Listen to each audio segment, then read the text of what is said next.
বিকেলের নাস্তায় কিন্তু এরকম মচমচে মুড়ি ভাজা খুব সহজেই তৈরি করা যায়। সেই রেসিপি আজকে দেখাবো। তো কেমন আছেন সবাই? প্রথমে আমি একটা কড়াইয়ে পরিমাণ মতো তেল দিয়ে দিয়েছি। তারপর কিছু পেঁয়াজ কুচি এবং কাঁচামরিচ কুচি দিয়ে দেব। পেঁয়াজ আর কাঁচামরিচটাকে 1 মিনিটের মতো ভেজে নিতে হবে। পেঁয়াজটাকে বেশি লাল করে আগেই ভাজা যাবে না, তারপর ওইখানে মুড়ি দিয়ে দিতে হবে।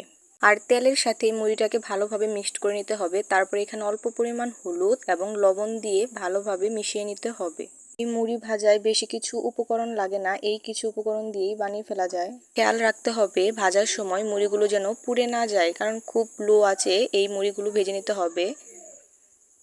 ভাজতে ভাজতে দেখবেন মুড়িগুলো অনেক মচমচে হয়ে গেছে। দেখেন কেমন হাতের সাহায্যে গুঁড়ো হয়ে যাচ্ছে।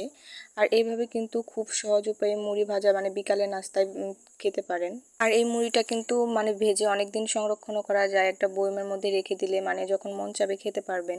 ওই মচমচে থাকে। তো আজকের ভিডিও এ পর্যন্তই, ভালো থাকবেন।